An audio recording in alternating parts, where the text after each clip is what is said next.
The following presentation is brought to you through the meaningful relationships created through NotaryStars.com. Notary Stars is the only notary training platform and resource library offering 150 plus hours of training on every aspect of a signing agent's career, including over 35 different loan products. Oh, and their loan signing agent training is available in both English and Spanish. Members of Notary Stars are definitely dedicated to signing agent excellence, together with partners like the Remote Online Notary Network, which focuses on notaries who are pioneering in remote online notary. Notary Stars strives to give you a safe place to ask questions, get answers, gain confidence in your notary career, and achieve success without over-fabricating the truths about our industry. If you would like to support Notary Stars or the Remote Online Notary Network, please consider liking this video, subscribing to their channels, sharing this video with a colleague, or becoming a member of either site and trusting them to help you achieve the level of success you desire. Well, hello there, friends. Welcome. You have officially landed at Monday General Mentorship. My name is Beth Hathoot, and we're absolutely thrilled you've decided to join us tonight. Most of the Notary Stars crew is here, and we are dedicated to supporting your notary journey and business growth. If you're a member of the training website, we have a different class every day of the week on amazing topics to help you hone your notary and business skills. Check the chat for details, as Kirsten will be posting information for you throughout the evening. Tonight is jam-packed with information for everybody, and tonight we'll also be bringing to you a free, quick introduction to Jotforms and how they can be used by your business. So stay tuned. And don't forget our very own trusty Jotform. If a question pops into your head during the week, just drop it on the Jotform. And we'll do our best to tackle it during the next MGM session. We won't get to it tonight, but next time. As we get started here, you can raise your virtual hand at any time to ask a question or even share an experience or a tip. And don't be shy. We're here for you, not against you. Okay. Miss Amy, I heard a rumor that something was launching this Friday. What would that be exactly? You heard correct. We are launching the Remote Online Notary Network on Friday. So the normal Run Away with Amy class that's usually for just members is now open to everyone this Friday at 4 o'clock Eastern. And Ronnie and I are going to give you a real quick demo of all the information that we're putting together in this network. So definitely get in there. If you don't want to miss this, there's going to be a special to the first 100 people that sign up, and you're not going to get another chance. So I put the link in the chat. Even if you are a member for the Notary Stars membership level, you do need to register independently for this Zoom session. It is going to be on a different Zoom than our normal classes. And awesome. Now I think it's to Ronnie, right? Yep. All right, yes. So I just want to ask everybody to take a moment before we get started and put something in the chat about yourself. But this week, I want you to put something that you think you're good at in your notary business. Put where you're from, something that you think you're good at in your notary business, and make sure you list where you're from. If it's your first time here, make sure to put in the chat, it's my first time here. I want to see you guys going through the chat as we go through tonight and try to make a connection with someone else in your area or someone out of state. You know, with remote online notarization, which we're launching on Friday, our new big shebang, I want you guys to kind of think about networking with each other a little bit more. These are not just, events where you come and learn and that sort of thing. You can learn from each other outside of this hour every week. You can make a partner with someone. You may find somebody that's really good at apostilles in another area. You may find somebody that's really good at doing trust and you don't do them. So make connections. Use this opportunity to network with each other. And make sure to post something about yourself and what you think you're good at. Miss Beth, I'm going to kick it off with a micro topic tonight that I think I think could help notaries. And I'm going to do a little plug, so you guys have to forgive me. For those of the in my marketing course or those in our Facebook group, you might have heard about the Notary Challenge or the website challenge.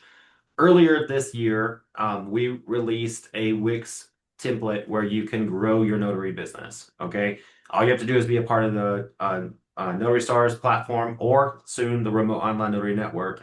You're able to access this template, and we have a 30-day challenge to get it launched and up. So I've been doing it with the students, and tonight I wanted to bring something to you.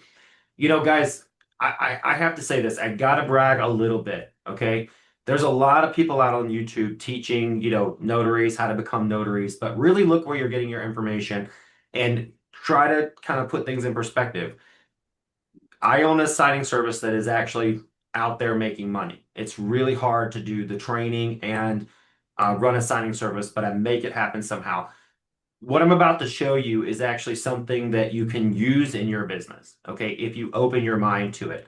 I teach it at the marketing level, or you can go do it yourself. I'm not trying to get you to come into the marketing level, although what I'm about to show you is probably going to make you want to. So especially, it doesn't matter if you're a remote online notary, it doesn't matter if you're an in-person notary. For years now, I have used something called Jotform, okay? And for years now, I've said, hey, if you're an in-person notary, in only running you probably can't use Jotform in order to book clients because there wasn't a two-way syncing with your calendar. Well, just a little bit ago, about a month or so ago, they made two-way syncing with your calendar. Game on. Calendly out the door. Jotform is the way you want to go. I've been waiting to say this for 10 years now, and I'm going to show you a couple of things about Jotform. Now, I'm going to share my screen really quick. This is actually the website that I've been building in front of the students or customizing the template.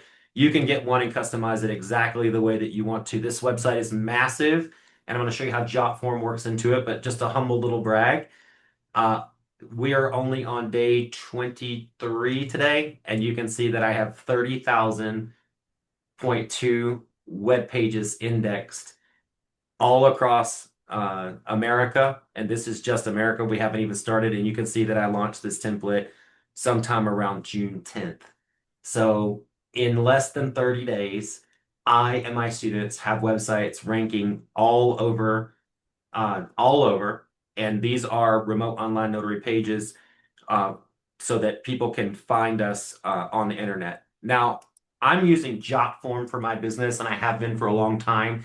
You guys fill out Jotforms every week, but I'm going to explain to you why it's really great for your notary business. So, first of all, with Calendly, you're very limited with how many questions you can ask a customer before you actually book a remote, any kind of notarization. So I'm going to actually go down to my section here where I get into in-person notary services and kind of show you how this would work. So this is one of my apostille pages here. I actually don't have a Jotform on this page yet, but in Jotform you have to think about, let me get over to the page. With apostilles, you can't really charge a customer up front. I've tried it.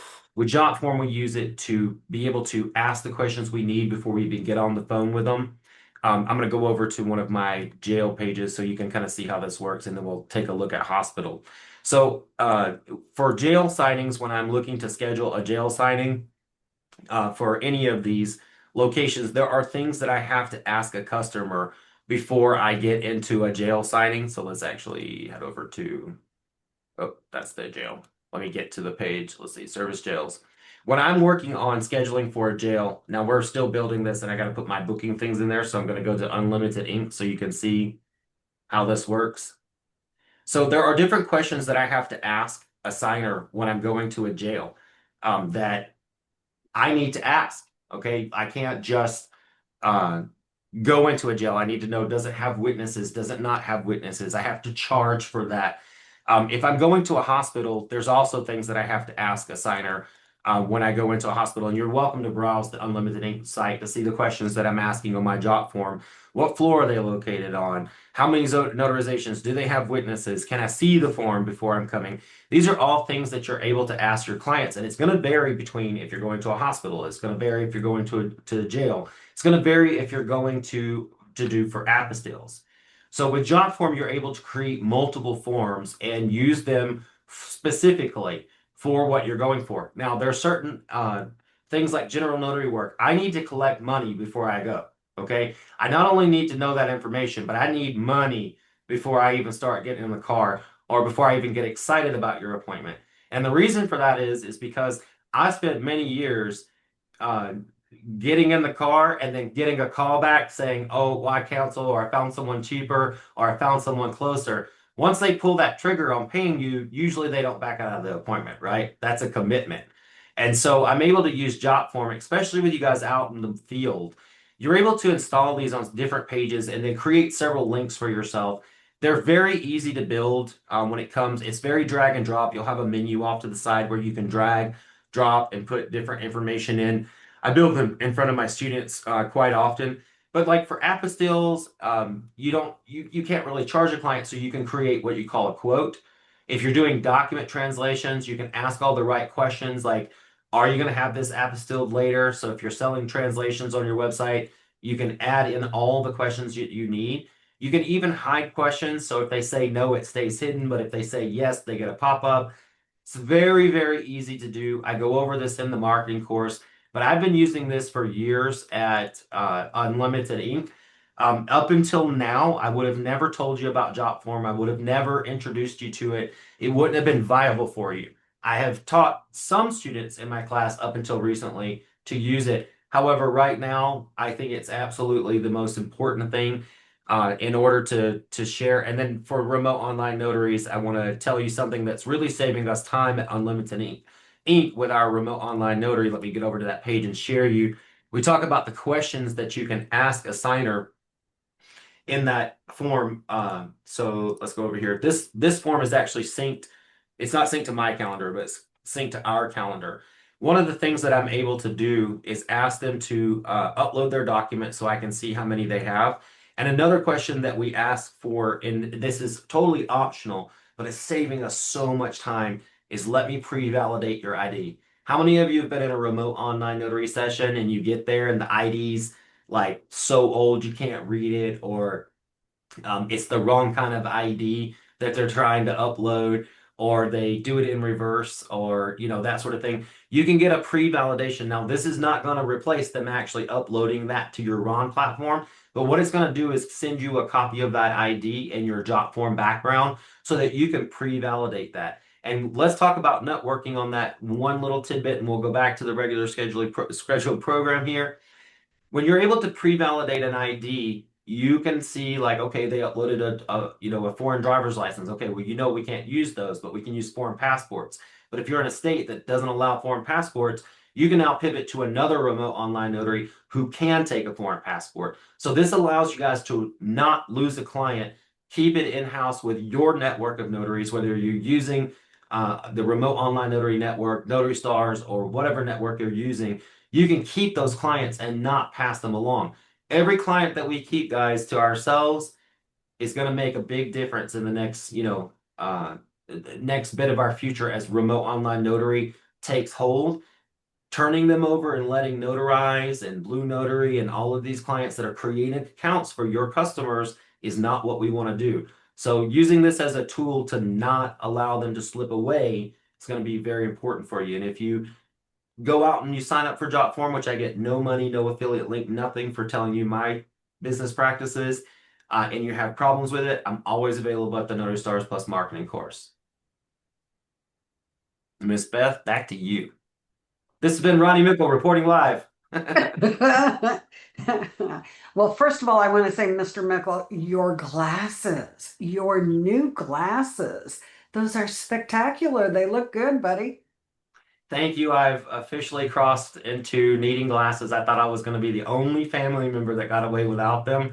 And some of you even know how bad I need them. I think somebody on here was trying to run a credit card, and I think it took me like 6 times to type it on the screen. So yes, I'm now needing glasses. So The other thing I wanted to just drop in here before we have Manuel start reading off the questions that you guys have dutifully put into our Jotform. Hey, it works, right?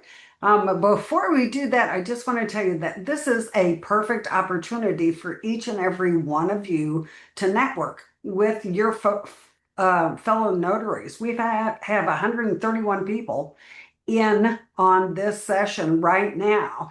If you haven't done so yet, change your name tag to show the state behind your name so that Monica in California can find you, or Catherine in Florida can find you, or Guy Case can find you in Texas. So do that now so they can look around and maybe message you today and possibly create a networking situation between you and maybe several others.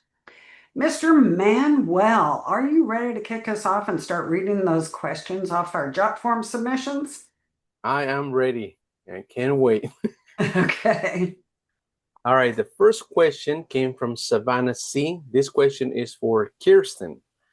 What's one non-negotiable rule or habit that helps you stay sane while running a mobile business from your car, your kitchen table, and everywhere in between? Oh, she can't unmute. Mr. Mickle, can you make her co-host, please? I sure can. And you know what? We had discussed this earlier. She's the one. I'm trying to find her. Kirsten, I'm can you? unmuted now. Someone requested it. There we go. Yay. Okay, so when you run a mobile business, when you run any business, it's easy to feel like you're always on all the time, going, going, going. But you need to start blocking off time for work. Just as importantly, you need to block off time away from work. That's what keeps you sane, focused, and it prevents burnout. So you need to start scheduling those times away from your computer, away from your car, and stay home, relax. Schedule me time, schedule a spa day, schedule going to the movies. You need to know that your personal time is as valuable as your business time. And yes, Samantha in the chat put, no more canceling those lunch dates. Exactly. Take those lunch dates. Yeah. Awesome. Amen, Yep. brother. Good job. Very good advice. We've got a hand up in the gallery, Mr. Mickle. Can we take that one next? Absolutely. And this is from Grace. Grace, do you want to unmute and ask your question? Yes, afternoon, everyone, evening. Just a quick question about signing order. There was, for example, one signing that came through for an area around me, and I put in saying, yes, I'm available. It's for tomorrow, but I have yet to hear back. But does that mean that, someone else maybe have gotten that signing? I just hate to wait to the last minute to hear anything because I try to, schedule everything ahead of time. But if I haven't heard anything by now, is it safe to say that, it's been assigned to somebody else? Well, first of all, let me ask you, what company did it come from? It came from signing order. Oh gosh, I can't remember what company, but it was for Denton, Texas. I'll have to look that up, and I'm on my phone. I'm so sorry, Ronnie, but You're okay. I've already checked to see if we had any out on the board okay. that hadn't been unscheduled yet. So when Yeah. it comes to signing order, some people have it on autopilot where it just automatically assigns a notary. Some people have it, where they go through like unlimited ink and actually look at the notary and the credentials. So Mhm. it really depends, but if it's been several hours, more than likely they've already filled it. Okay. Generally, if you respond to an order, at peak scheduling time at Unlimited Ink, you could hear from us up to the next day because it can be that deep in orders. But for Mhm. most companies on signing order, they get them scheduled pretty quickly. So if in another way you can check, I believe if you can go back to the link that was in there, it'll tell you Mhm. if you can still see the order information. No, that's SnapDocs. In signing order, I think after you've pressed accept, if you don't hear anything within the hour, it's probably dead in the water.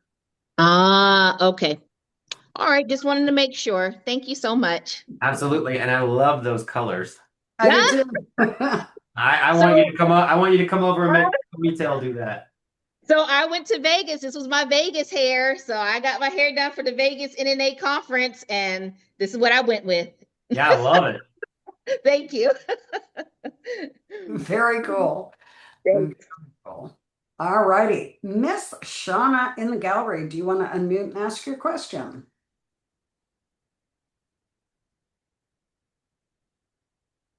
Hello, can you hear me? Well, you're not muted, but we can't hear you. Do you have a external mic or something that is plugged in? There you Maybe. go. Can you hear me Put better your, now? yes, ma'am. Okay, I can't see you anymore. There we go. Okay. Hello everyone. So I am a notary on the Panhandle of Florida, and in my location, I don't have an actual FedEx location. So one thing I have noticed that I'm running into is traveling all over in order to get the documents sent out at a good time. I'm running into issues where documents need to drop off. Maybe they don't want it to be dropped off at a Walgreens, just I'm a little nervous with dropping off at drop boxes where I don't have anyone watching it, confirmations, things like that. And I'm trying to just kind of streamline it and make it a little easier for myself because it makes it difficult when I'm trying to do multiple appointments at one time. If I have to go to one city and then drive back to my city to do scans, but then again drive to another city in order to make it. And then even if I do end up driving to another city, I'm also running into the issue where they may close, the documents aren't going to get out that same day. Um, and it does kind of stop me from taking more jobs than I wish I could because I don't want to have that time conflict and I don't want to have that issue where documents aren't getting sent out when they need to be. I've never had any issue with the Walgreens and the location here, where I'm at, but I know how some signing, companies or title companies may be a little weary of that. So I'm just wondering, in your opinion, how I should handle it or how I could maybe, because I've tried pretty much everything. I've tried to do pickups here, but at that point I get no receipts. So it's difficult to kind of prove that it's been picked up. I've got a time schedule. So if I have other appointments, I've got to wait for the pickup. If the pickup doesn't come, then I'm really in a pickle. And I would like to have more opportunities to do more signings. And so I just wanted to kind of know how you guys feel about the situation and what you think I should do. And if you think I should just kind of throw that disclaimer out there when I am taking them, because I have tried that and let them Shauna, know, hey, and at the same time, they are pretty adamant about not wanting me to do that. So as of currently, I am kind of traveling all over the panhandle to find local Shauna, let me offices ask and you a FedEx quick is question open. if I can. Sure. Do you have a scanner in your car? Not in my car. I do not. Okay, so I know you still have the issue of locating drop-off locations that fall into that timetable of between signings and before cutoff times. But you mentioned that you had to go back to your office and do scans, or back to your city and do scans, and then go try and find a drop location. If you had a scanner in your car, that would shortcut your situation dramatically. Ronnie, comments about Walgreens drop-offs? Yes, so I agree about having a scanner. I mean, you can get them where you can palm them now, and you can get them to where they scan a lot. We recommend the Epson ES 500. We have it on posted on Notary Stars. When it comes to using drop boxes, most people don't want you to use drop boxes, especially Walgreens, because they have to schedule a pickup and they're actually the lowest on the totem pole for pickups. And these are important documents, sometimes funding the next day. They have to have originals to fund. So here's the thing. When you pick, of course, getting the scanner and a printer, you want to have a printer and a scanner in your car. I mean, we're mobile notaries. The second thing is that when you take the order, if it's FedEx, how far is FedEx from your central location? Like how far would you have to travel to get to one? I'd say it's at least 45 minutes in both directions, Okay. at least. So, we have notaries all over the US tell us like, look, it's 45 minutes away. Can you change it to UPS? And a lot of times these title companies will change it to UPS. If you're in a highly competitive area, just out of curiosity, what is your zip code? Give me 1 second so I can get over to the screen. I'm going to search on um what is your zip code? Mine is 32536. Okay, let me tell you. So that's Crestview, correct? Yes, sir. So you have 34 competitors, and truly, uh, well, I'm gonna tell you, you actually have 33 because there's a guy over there that's got 15 block lists. Nobody's gonna hire him anyway. Uh, True story. So in your area, you have 34 competitors, most of them on that 40-mile 20-mile plus radius around you. So if you're in your immediate area going pretty far, they're going to be very appreciative for what you can do. Now, if you're inner city and there's tons of locations and you can work out, it's going to be a different story for you. But for you, Shauna, there's going to be, less competition. So you can kind of take control and say, listen, I have several signings today. I can get this into UPS. There's no way I can get this into FedEx. Let them know, like, I'm going to give you a great job. The other key to your success, Shauna, and I'm going to tell you this, do as I say, not as I do kind of thing. When I was in the field, I knew that I was a great notary, and I knew when I shipped that package, there was not going to be any errors. I knew that they were not going to call me, so I never waited for drop approval for anybody. If they got me, it was very far and few between, years in between making errors after I got to the level that I was at. Once you reach that level and like, I've got this, you don't always want to wait for drop. And I know that we ask at Unlimited Ink, we have white glove notaries. We tell them you do not have to no longer wait for drop. They still scan and upload at their convenience for the next day, but they don't have to wait for drop approval now when they're not white glove. But a lot of signing services don't have a white glove scenario, so you've got to promote yourself from within, so to speak. And when you're working with a signing service that's just waiting for your scans, head to get it dropped anyway. But here's the thing, you gotta know that that you knew how to do that file properly, that you don't need someone overlooking it, and that you can get it out. So, you know, I know we teach and preach at Notary Stars to wait for drop approval, but at the same time, there comes a point in your career where you know you're doing it right. So that'll help you as well. Okay. I do know that I need to get that mobile scanner. It's been something, that on my mind for a long time. I do have some hesitations with the mobile scanner. Is it something that we're leaving in the car at all times? I haven't had a chance to look up the Epson ES 500 you said it was. Yes, we posted it in the chat as well for you to go back to. When it comes to if you want to leave it in your car or not, that's going to be a personal choice for how you want to run your business. Uh, Okay. don't take this the wrong way, but I'm looking at the general population of where you are. If it's not a bad area, it doesn't look like a bad area. Mhm. So if you're not in a bad area, fixing it in your car where people can't see if you have tinted windows or if you're parking in a garage, that's all going to make a factor into that. And Okay. that's much longer discussion. Like I have a garage, so I don't care if it comes in or out. When I lived over on Fifth Avenue in Phoenix, I used to joke and say, if I leave the doors unlocked, it's my fault. If they break into the car, it's their fault. So, Yeah. it's going to be based on where you live and a very personal choice. Okay. And so the scanner would help where I am just to be able to scan the documents, get them in, and then potentially be able to drop in that same area instead of driving back and forth. For Yes. sure, absolutely.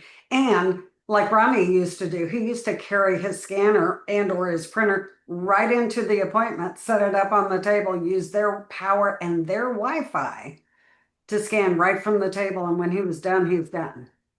So Yeah. consider And that as well. the biggest point I want to point out there is I've said it for years. The first month that I had my mobile scanner and printer, $2,000 difference in business. The first month, once I figured out how to use everything, I was definitely one of the first, I believe, to latch on to that, other than Miss Beth. And, you know, it definitely made a huge difference in my profits. It was so worth the little amount of money that I spent for it. Yeah, Yeah. for sure. I do agree with that. I think it's just me trying to put everything together, how I would connect it. Am I taking it inside? Am I going to keep it in the car? How I would connect it to the car. I think for me, it's just trying to get everything pieced together. Like I said, it's been kind of in the works and something I've been thinking about, but um, just grabbing bits and pieces of information like batteries and hooking it to the car and things like that has kind of, I guess, Intimidating? it intimidated me. It did intimidate me a little bit to where I was like, maybe let me just wait until I get a better understanding. But it definitely is something that I will look into moving forward so that I can kind of streamline it and make it a little bit easier for myself, for sure. Yeah. Well, this ES 500, Ronnie, they're really small. Okay. You can just, Shauna, carry them in. I mean, two hands, one hand. It'll fit in your bag. It'll fit in your notary bag. So, And that's the one that you guys suggested? yep. Okay, Yeah. awesome. And by the way, just to give everybody perspective, since she only has 34 competitors in her area, when I'm in the back end of signing order, you have 34 competitors. If I need a notary with a mobile printer and a mobile scanner that have actually marked themselves, your competitor list comes down to 6 people, one with 15 blacklist against them. And your highest order count from just signing order for others are 126 and 173 orders in 12 months just off signing order. You could say that they could probably have equal on SnapDocs and other things. So get that mobile printer and mobile scanner because you got a Notary Stars education. You'll be able to go out there and really rock it in your area. Okay. Yes, sir. Will do. Thank you, guys. Thank you. All righty, let's go ahead and move on. We're right at the half-hour mark, guys. One more question from Jotform Manuel, if you will. Absolutely. Next question, it's for Emmy, and this question came from Mark R. Explain the best way to perform a run with a witness. So that's kind of vague. I don't know if they mean a signature witness or a credible witness, and those are two completely different procedures. So I'm just going to go with signature witness. And it's just like in person. You're going to have them identify themselves in some way, shape, or form. They may or may not have to go through the automated ID the verification process like a signer would, but you're going to have them witness the signing on the camera and then them sign off that they witnessed it of their own free will. Now, if you're in Florida, the signature witness on a remote notarization can vary, and there's different laws as to age and location, and then you've got the vulnerable adult status. So keep in mind that remote witnessing varies state by state, but you're really just having them watch it and sign off that they watched it. Perfect. That sounds simple. All righty, we do have a hand up in the gallery. Guy Case. Guy, would you like to unmute and ask your question? Yes, it's really not a question. It's a thought or a comment back for Shauna. Do you have any businesses like Staples or Postnet or Liberty Pack and Ship or similar businesses in your area? Because most of them are designated FedEx and or UPS drop-offs. So just if that's in your area, it might be an alternative. Okay, yes, sir. Thank you. I did find one because I have had several different options that I was checking into, but most of them in my area ended up closing down or they no longer offer those services. But I did find an authorized FedEx shipping center in Niceville, which is a little bit closer to me. It's about, I'd say maybe 25, 30 minutes without rush day traffic. So I did utilize that, so that I can move forward without going as far. In my particular area, the two locations that we used to have did shut down though. So, but yeah, because I was definitely trying to see what option I could get that would be the best. But in the end, I think I'm going to have to move forward with getting that mobile scanner so that I can be, on top of it and I won't have to worry about it. But thank you Yeah, so you much, won't though. regret it for sure. Yeah, yes, You'll be ma'am. kicking yourself saying, why didn't I do this before? Yeah, yes, ma'am. Mr. Mickle, your hand is up. Whoa. Correct me if I'm wrong. I've been to your house, but did I see an actual UPS drop box at your house? or a FedEx drop box at your house? Don't you have one like on your front door? I'm talking to you, Miss Beth. Oh, me, I thought you were talking to Shauna. I don't have an actual UPS drop box. I have a porch pirate treasure box on my Okay. front porch. That just means stuff that's delivered to me gets dropped in there and no one can but me can get it out. Okay, I thought you actually had a drop box. Sorry, because I was going to ask if you could tell us all how you did that. Yeah. But I guess if you don't have one, it wouldn't help. Yep, wrong way around. Yep, yep. Manuel, we are ready for you. It's Beth. Next question is for you, and it came from Nancy F. On the AKA form, if there are names that the signer has never been known as or has misspellings of their name, what are they to do? I know where this question came from, and it was an issue with the lender not allowing the signer to strike anything that he felt he was not known by.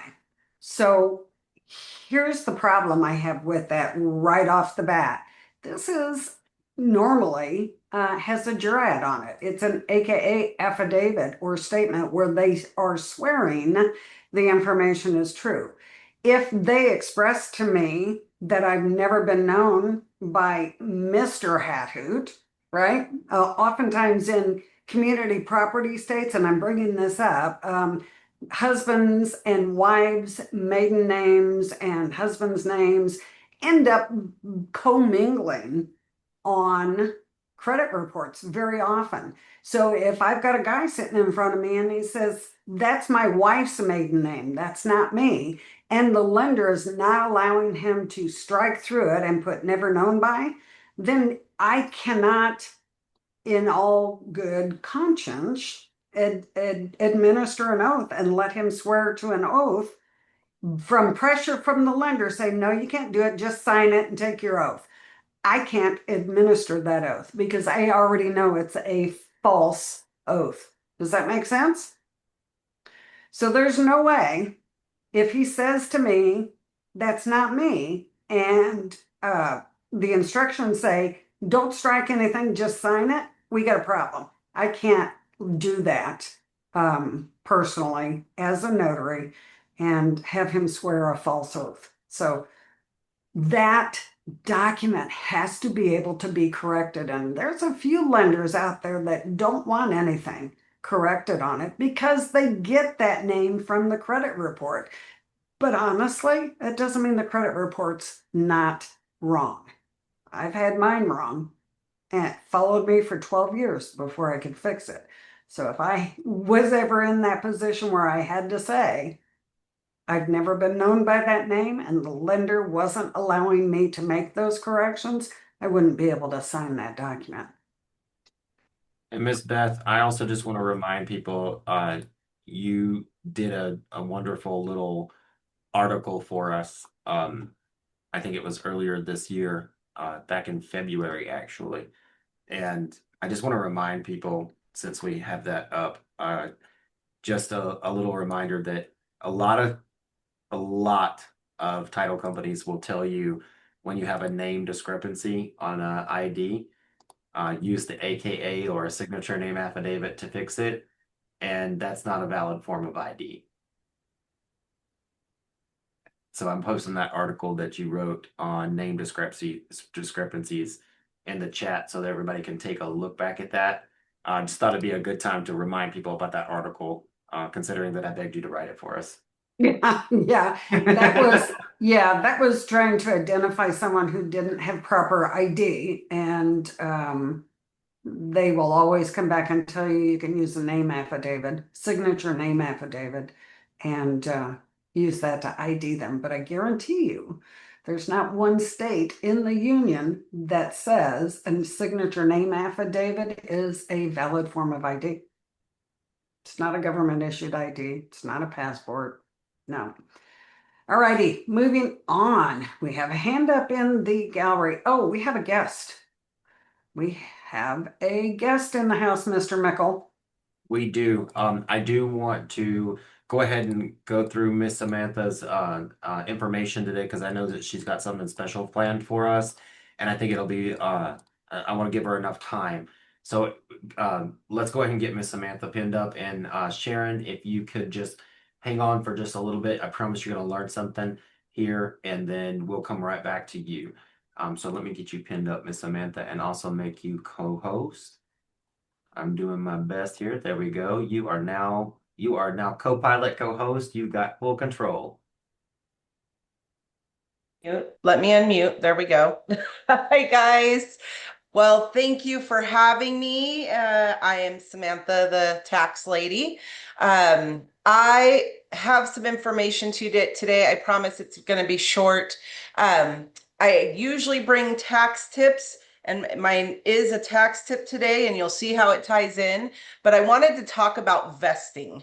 Has anybody ever had the form in the package? You're filling out the form, and all of a sudden you see this escrow form that's like, how do you want to hold title? Are you an unmarried man? Are you a single woman?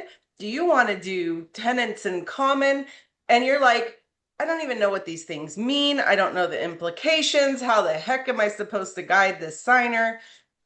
So I just wanted to talk about it for a minute because this is actually something that's been coming up quite often for me, especially in community property states where we have joint tenants and community property with right of survivorship, and trying to figure out the difference of those two has been a problem for quite a few people. So I just wanted to share a little bit of information. This may be different depending on your state, just slightly, but there's still two main things we're looking at. What's going to happen to the property if somebody passes? And what are the tax implications if you sell that property after somebody passes? So those are the two things that we're looking at when we look at our vesting. So I just threw this Chat GPT is my new favorite friend, and I throw in information and it makes it like pretty for me. So that's kind of what I did here. So single versus unmarried. You can have a single man, a single woman, an unmarried man, an unmarried woman. Really simple difference. Single means they've never been married. Unmarried is usually divorced or widowed. You've been married previously, you no longer are. It indicates to title that maybe they need to make sure that there's no past spouse that might have a grab and be able to grab this property. All right. Just a reminder, we are not attorneys. I'm not an attorney. You should not be giving this information outright. You should not be guiding. You should not be telling the answer, but more guiding, like, let's Google the difference between a single woman and an unmarried woman, right? So that you can get your client to the answer. Realtors, CPAs, enrolled agents like me, their tax person, those are good people to give them the answers if they're really confused on this. The single ones are the little bit easier ones. The ones that are a little bit harder is when more than one person is on title. I'm trying to get this in your view. There are two things, again, that you want to think about. What's going to happen to the property when somebody passes, and then what are the tax implications? So these are the two big ones, especially in community property states. I'm going to make that a little bit smaller so the states pop up. So right now that's Alaska, Arizona, California, Idaho, Nevada, and Wisconsin. So if you are in any of these states or doing a signing for any of these states or buying a house for yourself in one of these states, this is something to think about. Joint tenancy is open to everybody. Community property with right of survivorship is usually only married couples.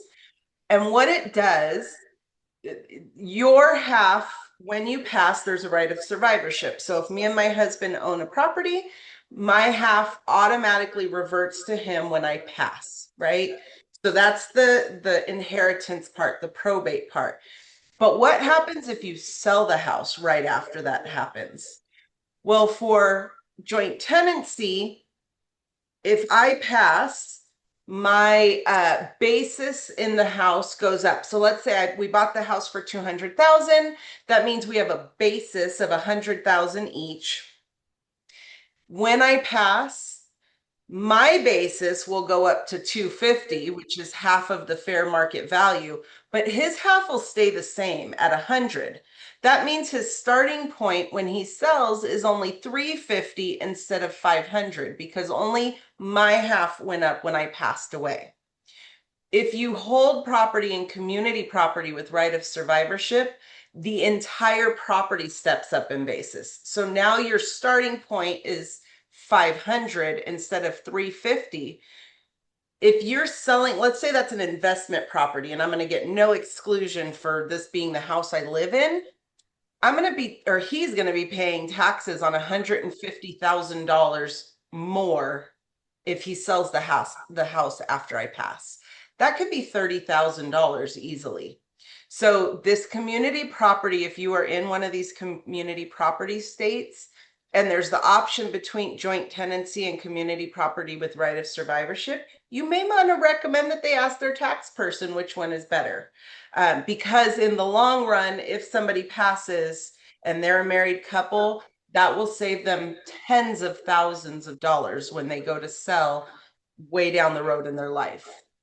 Again, these are both right of survivorship. So if one of the people on title passes, their portion just passes to the other people on title. The other option is not written here, but it's tenancy in common. Tenancy in common is my part's my part, your part's your part, his part is his part. So let's say me and two friends go in and buy a property, and we want to make sure that our heirs each get our third of the property. We would do something like a tenancy in common so that my portion passes to my heirs and each of the other people their third passes to their heirs. That would require a will or a beneficiary or something in place so that that portion doesn't end up in probate. And there are also some creditor issues. So it's just some things to think about. If clients are asking you, that they might want to look into not only the real estate side, but also the tax implications of owning properties in different ways. Does anybody have any questions on that? You did have a question in the chat from Melissa. She wanted to know if you could put joint tenancy with right of survivorship. Joint tenants are automatically right of survivorship. That is within the name. The only difference is joint tenancy can be anybody. So me and my sister, me and my best friend, me and my business partner, we can own as joint tenants and say, if I pass, my half goes to you. If you pass, your half comes to me. The right of survivorship, the community property with right of survivorship is designated only for spouses. Right. Perfect. All righty. No questions for Samantha? Come on, guys. Melissa, you've got your hand up again. Do you have a follow-up question for that? Okay, go ahead. Can you unmute? There we go. There we go. Okay, so where can we get a copy of this that you're showing us? So this was just something I looked up, I pulled up on ChatGPT so you could see like a visual. This is information that would come from a tax preparer. I am a tax preparer, so I have the tax knowledge. I'm also a California LDA, so I study the vesting quite a bit in California. And I did take a look. It's mostly uniform across the states other than that community property part, which is only valid in Alaska, Arizona, California, Idaho, Nevada, and Wisconsin. Okay. Awesome. So before this joint tenancy in common, you mentioned the first one with joint tenancy that you pay half if or less if one dies. Can you go back up to that one? So it's the single versus the unmarried. And then there's tenancy in common, which is not listed on here. That's where each of us retains our portion of the house. Mm-hmm. And then this is the joint tenancy versus the community property, where you're going to see capital gains. So what you're going to pay taxes on if you're a married couple is a lot higher under joint tenancy versus under community property. Okay, thank you so much. You're so welcome. And Samantha, there was somebody in the chat. Is that tax basis still the same if the property is in a trust? So basis in a trust, the trust actually, so when a trust holds property, it's almost like you sold it to a business, right? It's held within this separate entity, which is your trust that you manage. And so when anybody passes in that trust, you get that same step up in basis that you would get with community property. The day that somebody passes, your basis, your starting point, like what you invested in that house, is the amount, the fair market value at the day of somebody's passing. Perfect. Good to know. And then Sharon's still holding. She had the question before we started this conversation. Celicia. Hello, Celicia. Did you have a question for Samantha? Yes, I do. This could not be any more timely. I'm currently in Georgia right now because we're selling our parents' home who passed away in 2010 and then 2013. And so I've got to come up with a cost basis, adjusted basis from when they passed away to today. So selling it for 500, and when they died, we found a comp that's about 336. Is that what it is? No, the assessor puts it at that. The comp was, yeah, the comp is around 350. The assessor puts it around 250, but the comp was like 335 or something like that. So I've got to come up with some, of course, obviously I paid, new roof, new this, new that. And those are the things that I deduct from the stepped up basis. Well, those are things you add to the stepped up basis. You want your basis to be as high as possible because your basis is what you put into the house, and that's what we take off of the sales price. So if you can, if you're selling for 500,000 and you can say the fair market value plus all the work you put into that house is 500,000, then you have zero taxable dollars left over. You want your basis to be high. So, usually you would have a realtor or an appraiser come in and say, this was the date of passing. Can you give me a report, an estimated value on that date? And then you add all your capital improvements, things that make the life of the house longer. And you want that as close to the sales price as possible so that you're paying taxes. Okay. All right. Thank you. Thank you very much. You're so welcome.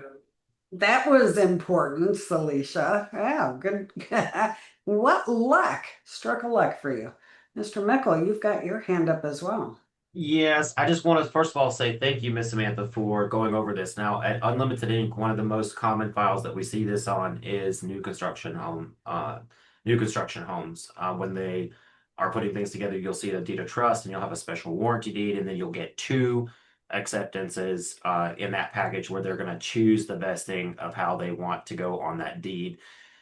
This can be quite confusing for notaries, and what I want to say about the information that you presented to us is a little disclaimer for notaries, because I've also seen notaries title companies come back and be not so happy if notaries overstep their boundaries. Make sure that if the signers don't understand those, that you do not get into unauthorized practice of law or saying that you know these things. It is great for us to know these and understand these things, but there is a fine line that we walk as loan signing agents. The way that I would say my disclaimer for this is, if you are explaining this to a person, you can say, listen, this is what I know. These are facts. I'm not guiding you on which one to choose. If you are not understanding this, what we can do is we can notarize both of these, and you can talk to your escrow officer on Monday or the next day. No one's going to hate you if you notarize both the acceptances so that they have both of them. They're going to have to choose on that special warranty deed and check a box, so you're technically notarizing a document that they would have to alter later. So try to contact your signing service, try to contact the title company from the table to give them the guidance. But at the end of the day, they can always fix it if you've done both ways, and just let the company know, like, hey, they really didn't know which one to choose. You can help them out by go ahead and getting those acceptances attached to that instructional form done before you do it. The special warranty deed, I don't think actually, I'd have to go back and look at it. It may not be notarized. and then you have the two acceptances that are. So you can get both of them done and have them talk to their title company. Knowing is okay. Giving them some kind of assurance, like, hey, I know this is just fact, but you don't want to say, you can just say these are facts. You know, you can find your own resources on the internet to point them to, but you also don't want to cross that line of, you know, practicing law or practicing, you know, accounting or any of those types of things by getting into that conversation. It's good for you to know. It's just not good for you to cross too many lines. Is that okay to say, Miss Samantha? Absolutely. So like I said at the beginning, this is not, I'm not an attorney, and I even saw the question in the chat, what's the best way to pass the house to my kids? I can't even tell you that as a legal document preparer or as a tax preparer enrolled agent, because that's legal advice. I'm not an attorney. I can't tell you the best way. I can give information. I can point people in direction of information. I can know the knowledge that I need to look at two separate things. You know, what's going to happen when somebody passes and what are the tax implications. But at the end of the day, you have to refer them to the proper people. Or like Ronnie said, like we, you know, if you're in California, we have that form. Actually, that's everywhere, right? 593. The 593, if anybody knows what that is, and it's an investment property, it's like, what's your basis and how to fill this out? What do we, a lot of times we tell people, sign it, let's send it back, and then take that form to your CPA so they can fill it out and you can get the proper information. This is along the same lines. This is information for you so you have an idea, but it does not mean you should be guiding anybody on this. I don't And know if you know this, but you have just made yourself an internet meme that I am going to clip and play over and over again for notaries to hear. I can know the information. You know, all the things you just said are things that we need to have in our language. So you have just become an internet meme for us in a good way. I have this one, which I got from a title company. And if you have any title reps that you're close with or escrow people that you're close with, this is going to be state specific. So mine's not going to work for anybody outside of California. But I will show people this form sometimes when I'm sitting at the table and they're like, I don't know what to do. I will pull out this vesting form that I got from a title company. I can use forms as a legal document assistant. I can use forms that are approved by attorneys. This would be approved by attorney because it came from the title company. So I show people this and I say, read that, and then you decide. And if you still have more questions, let's call so-and-so, right? So maybe look for a tool like that from your state. Yeah, Perfect. our title company has a guide sheet very similar to what you have, but it doesn't have all the tax implications on it. Perfect. Awesome. We have a couple of hands up in the gallery. Mr. Mickle, Samantha, I'm assuming Terry Joe. Is this a question for Samantha? And Shauna, question for Samantha? Okay, so we're not going to be able to get to everybody. We've only got 3 minutes left. Shauna, if you don't mind, I'm going to kind of skip you because you've had an opportunity to ask your question tonight. I apologize for that.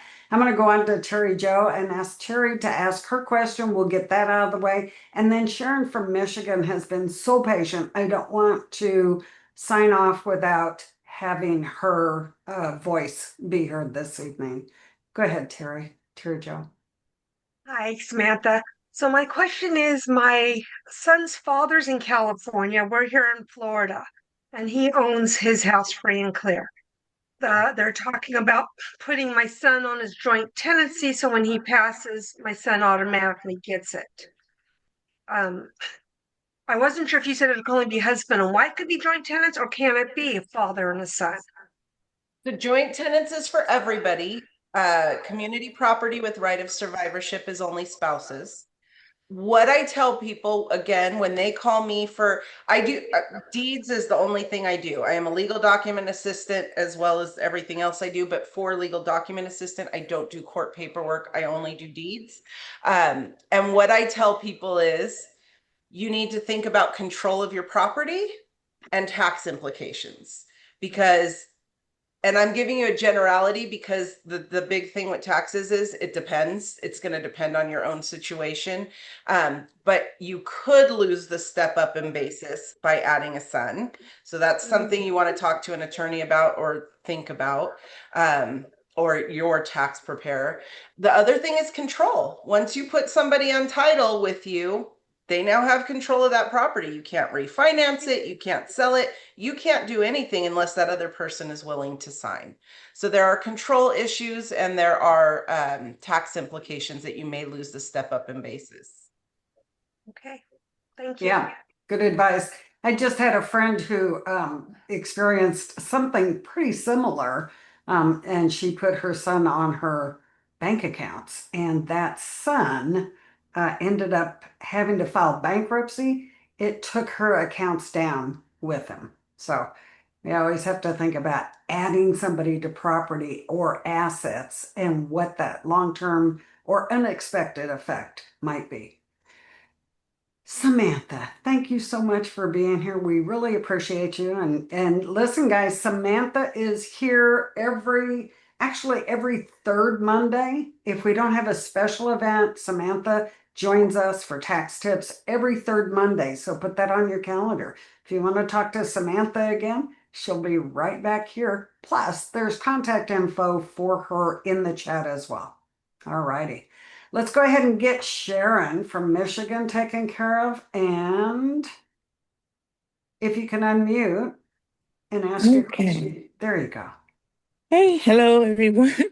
Actually had one quick question for Samantha.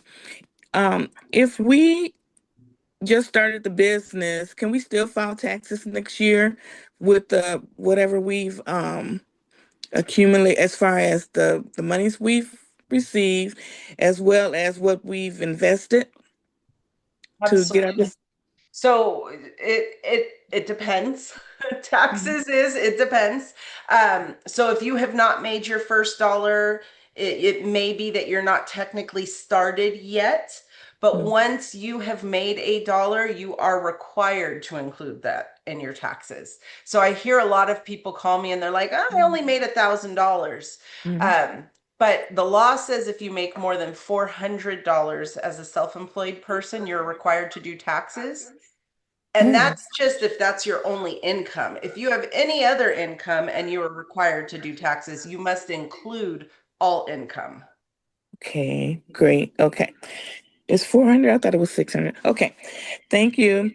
You're So my welcome. quick 600 is the 1099s. That's what you're. okay.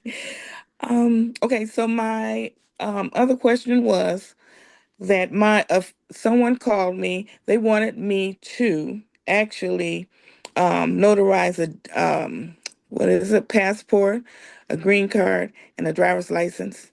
And I told them, no, we can't do that. We can't notarize the actual document. They said, well, UPS did it. I said, you know what we can do? We can notarize your signature and a statement stating that this is, I didn't tell her what to write. I just said stating that, this is what you wanted notarized. And she said, okay, I'll call you back. My question is, when we encounter that, do we like add a loose leaf certificate? And if so, do we show them which ones or show them both and let them decide, or what do we do? Actually, no. Aren't you doing a copy certification? It's not the document that you're notarizing, but you could do a copy certification. So a copy of the document. I'm letting letting her write something out then. Well, it depends on what your state regulations are, and I'd have to look it up. Do you have copy certification in Michigan? Do you know offhand? Yeah, I think so. Yes. Okay, that's an actual certificate that says, hey, I saw the original, I saw the copy, or I made the copy of the original, and I believe it to be a true and exact copy of the original, and you notarize it. You don't have a signature from the document holder at all. It's a copy certification by you as the notary. If you don't have, and this is for everybody, if you don't have copy certification like California, is limited on what they can copy certify, then you would have your document holder write out a statement and say, hey, I swear this is a true and exact copy of my Michigan driver's license, blah, blah, blah. And you have to give them an oath. It has to be a affidavit. You give them an oath. They swear to the truthfulness of their statement. And then that's attached to the copy of the driver's license. Again, guys, be careful. You can never, almost never, there's a couple of states you can, copy certify vital records. So if the Yeah. document is being held by a government agency like birth certificates, death certificates, marriage certificates, those can only be copy certified by that agency. We as notaries can't copy certify those documents. Does that help? She got muted. Hold on. Miss Sharon, did that help? That did help. Thank you. I appreciate it. I didn't want to go overboard with the more questions. I'll follow up next week. Okay. All righty. Hey, Thank you. come to class. We'll answer all of those questions for you at notarystars.com. Guys, we got classes 5 days a week. Become a member, pop in, attend. All of those questions can be answered during live training. Okay. I think Thank Amy you. was raising your hand. I was moving us all up to the top of the screen here for the outro, but Amy, you had something you wanted to say there. Sorry, I kept putting your hand down. No worries. I just wanted to say I did look up the law for Sharon, and Michigan prohibits a true copy certification. So only by document custodian can be used. Okay. She'd have to do the jurat affidavit. Yeah. All righty. I think we're ready, Mr. Ronnie. Who's got the outro tonight, Miss Beth? That would be Manuel. All right, I'm going to say it the way I say it, and then Manuel's going to take it home. If you are not naked and you are not stuffing your face with a sandwich right now, turn on those cameras and let's give our signature wave while Manuel takes it home. Come on, guys. We want to see those hands waving to everybody. Manuel, how do we say it professionally here? As a notary public, there will be times when your integrity will be challenged and you will be lose some customers. But don't worry, know that you made the right decision. Yay. All right. Thanks, everybody, for joining us, and have a wonderful night. Good night, guys. Thanks for being here.